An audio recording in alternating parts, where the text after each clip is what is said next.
بنی اسرائیل تاریخ کی وہ سرکش قوم ہے جو تقریباً ہر طرح کے گناہ اور جرم میں مبتلا ہوئے۔ ان میں ہزاروں پیغمبروں کو مبعوث کیا گیا، لیکن اپنی شیطانی فطرت کے سبب وہ بار بار توبہ کرنے کے بعد بھی اللہ کے نافرمان ثابت ہوئے۔ پیغمبروں اور کتابوں کے انکار سے لے کر نبیوں، رسولوں اور صالحین کو قتل کرنا بنی اسرائیل کی بدبخت ترین جرم تھا، جسے وہ ہر دور میں کر رہے تھے اور فتنہ و فساد پھیلا کر شریعت موسوی کا مذاق بنا رہے تھے۔ لیکن ان تمام برائیوں اور گناہوں میں ایک ایسا گناہ شامل ہے جس کی وجہ سے بنی اسرائیل نے اپنی تاریخ کو ہی مسخ کر دی اور اللہ کے سچے بندوں کی شخصیت کو داغدار کرنے کی کوشش کی۔ دراصل بنی اسرائیل کے قاضی اور علماء نے اللہ کے بھیجے ہوئے نبیوں اور پیغمبروں پر طرح طرح کے الزامات اور بہتان لگائے، یہاں تک کہ انہوں نے اپنی کتابوں میں پیغمبروں کے واقعات میں رد و بدل کر دی اور نبیوں کو نعوذ باللہ جھوٹا، گنہگار اور بد نیت ثابت کرنے کی کوشش کی، جسے قرآن مجید میں اللہ نے تردید کرتے ہوئے فرمایا، بعض اہل کتاب اس بات کی خواہش رکھتے ہیں کہ تم کو گمراہ کر دیں، مگر دراصل یہ اپنے آپ کو ہی گمراہ کر رہے ہیں۔ اسی طرح ایک مقام پر فرمایا، ہم نے ان پر لعنت کی اور ان کے دل سخت کر دیے، وہ اللہ کی باتوں کو ان کی جگہ سے بدل دیتے ہیں اور انہوں نے ان نصیحتوں کا بڑا حصہ بھلا دیا جو انہیں کی گئی تھی۔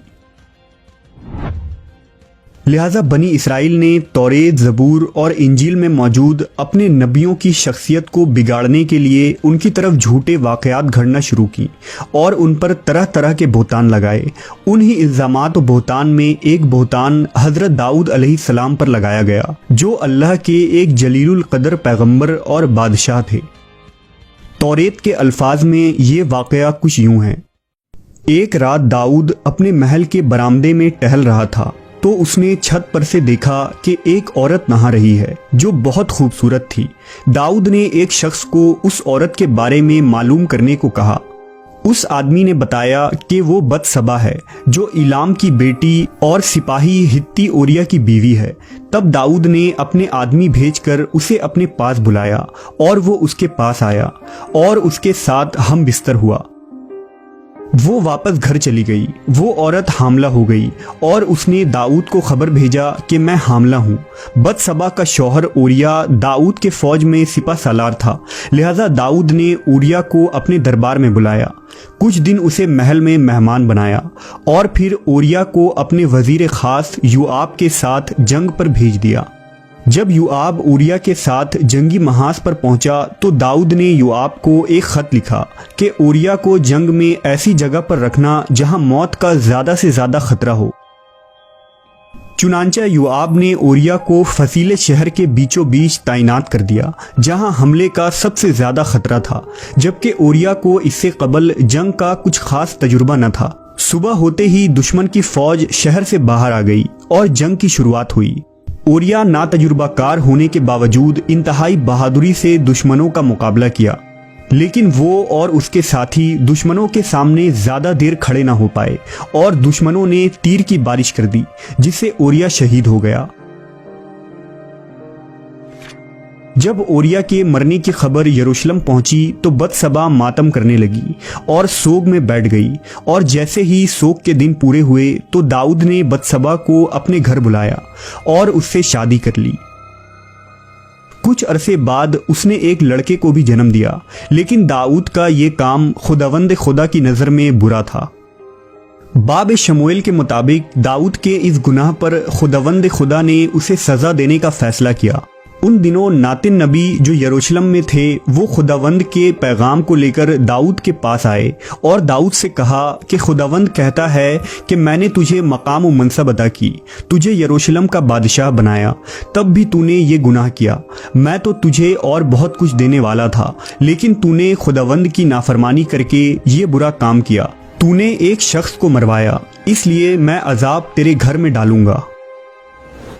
کچھ دنوں بعد بتسبا سے داؤد کا پہلا لڑکا پیدا ہوا تو وہ ایک بیماری میں مبتلا ہو گیا اور کچھ ہی دنوں میں وہ مر گیا۔ اس بچے کی موت سے داؤد سمجھ گیا کہ خدا اس سے ناراض ہے اور یہ اس عمل کا انجام ہے جو اس نے ماضی میں کیے تھے۔ بچے کی موت کے بعد داؤد نے روزہ رکھا اور خداوند کے سامنے سجدے میں گر پڑا۔ وہ پچھتا رہا تھا اور خداوند سے معافیاں مانگنے لگا۔ داؤد نے سچے من سے ایماندار ہو کر اپنی غلطی کو خداوند کے سامنے تسلیم کیا اور توبہ بھی کی۔ لہذا خداوند نے اس کی توبہ قبول کی اور اسے دوسرا بیٹا عطا کیا جس کا نام اس نے سلیمان رکھا، جو خداوند کا فرما بردار رہا اور آگے چل کر ہیکل کی تعمیر کی۔ علماء یہود نے اپنے مقدس کتاب میں جو الزام حضرت داؤد علیہ السلام پر لگائے، اسے اتنا عام کیا گیا کہ یہ زبان زد ہو گیا، یہاں تک کہ بعض مفسر قرآن نے بھی تفسیر کی کتابوں میں اس قصے کو ایسے ہی نقل کر دی جو ایک فاش غلطی تھی۔ اس قصے پر تحقیق کے بعد امام فخر الدین رازی نے لکھا ہے کہ داؤد علیہ السلام کی طرف یہ منسوب افسانہ گناہ کبیرہ کے قریب تر ہے جو سراسر باطل اور بیہودہ ہے۔ اگر ایسا جھوٹ کسی فاسق ترین شخص کی طرف بھی منسوب کی جائے تو وہ بھی اسے برداشت نہ کرے گا، اور جس نے اس قصے کو حضرت داؤد علیہ السلام کی طرف منسوب کیا اس پر لعنت ہے۔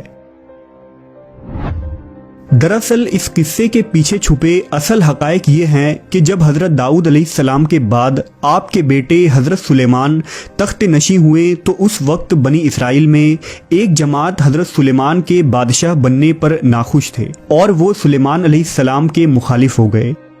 یہودیوں کے اس گروہ نے حضرت سلیمان کی پیدائش کو مشکوک بنانے کے لیے ایسے بے بنیاد قصے گھڑ لیے اور انہیں توریت میں شامل کر ڈالا، کیونکہ سلیمان علیہ السلام بتسبا کے بیٹے تھے۔ اس قصے کو یہودیوں میں نسل در نسل پڑھایا جانے لگا اور اس طرح یہ توریت کا حصہ بن گیا۔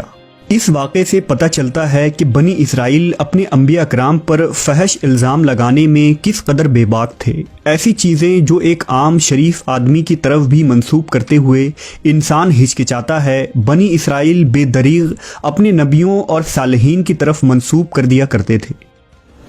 جب حضرت محمد صلی اللہ علیہ وسلم پر قرآن مجید نازل ہوئی تو اللہ نے اس من گھڑت اور بیہودہ قصے کی تردید کرتے ہوئے قرآن میں آیات نازل فرمائی جو کچھ یوں ہیں: اور ہمارے بندے داؤد کو یاد کرو جو بڑا طاقتور تھا، بے شک وہ رجوع کرنے والا تھا۔ بے شک ہم نے پہاڑوں کو اس کے تابع کر دیا تھا کہ وہ شام اور صبح کو تسبیح کرتے تھے۔ اے داؤد، ہم نے تجھے زمین میں بادشاہ بنایا ہے، پس تم لوگوں میں انصاف سے فیصلہ کرو اور نفس کی خواہش کی پیروی نہ کرو کہ وہ تمہیں اللہ کی راہ سے ہٹا دیں گے۔ بے شک جو اللہ کی راہ سے گمراہ ہوتے ہیں ان کے لیے سخت عذاب ہے۔